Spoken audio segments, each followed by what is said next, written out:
beaucoup de chrétiens tombent parce qu'ils pensent qu'en tant que chrétiens, nous n'allons pas souffrir. Et laissez-moi vous dire que nous allons souffrir. Vous savez, j'ai regardé dans la Bible, j'ai essayé de regarder la première fois qu'on parle de souffrance. Amen. Est-ce que vous savez à quel moment on parle de la souffrance dans la Bible? Est-ce que ça vous parle? La première fois qu'on parle de souffrance. Hein? Adam et Ève, exactement.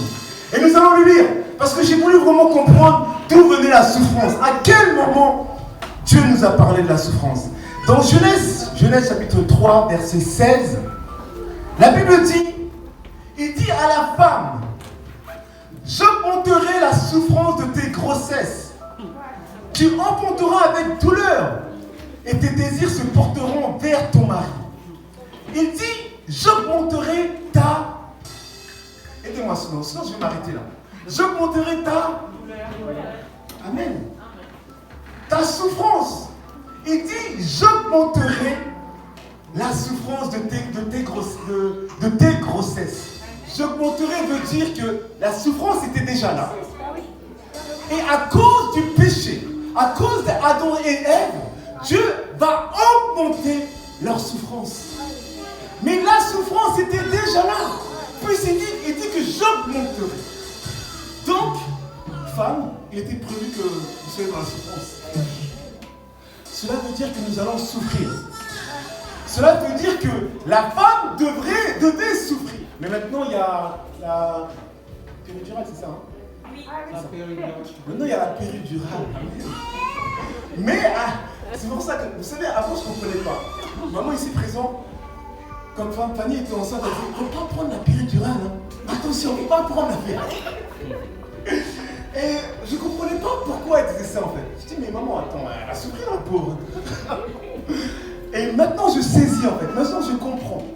Parce que c'était quelque chose que Dieu avait établi. C'était quelque chose dans lequel nous devons passer en fin de compte.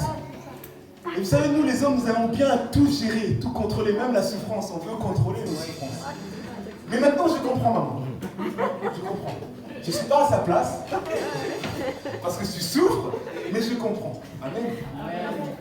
Dis à ton voisin, accepte de souffrir. Alléluia. Ce matin, je veux qu'on puisse mettre l'accent sur la souffrance. Parce que nous avons tendance à souffrir. Vous savez, sur mon Instagram, j'ai mis, à un moment donné, il y a 2 semaines, j'ai mis un message qui disait que, en fait, j'ai posé la question de qui aimerais-tu être comme personnage dans la vie? Amen. Et beaucoup de gens ont dit, je veux être Paul. Je leur ai dit, c'est vrai, c'est un beau personnage. Paul a fait des grandes choses. Exactement. Mais souvent, on veut être comme eux sans souffrir comme eux. Amen, c'est la vérité. Il faut savoir que Paul a connu une souffrance horrible. Paul a souffert. Mais malgré sa souffrance, il continue à prêcher. Il continue à agir. Il continue. Malgré qu'il souffrait. Amen. Donc c'est bien beau de dire que je veux être Paul. Mais est-ce que tu es prêt à souffrir? C'est la question qu'on doit se poser.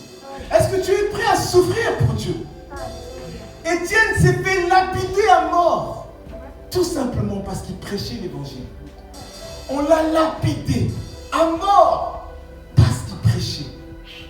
Parce qu'il aimait tellement Jésus qu'il n'avait pas peur des Romains. Il n'avait pas peur des autorités parce qu'il aimait tellement Jésus.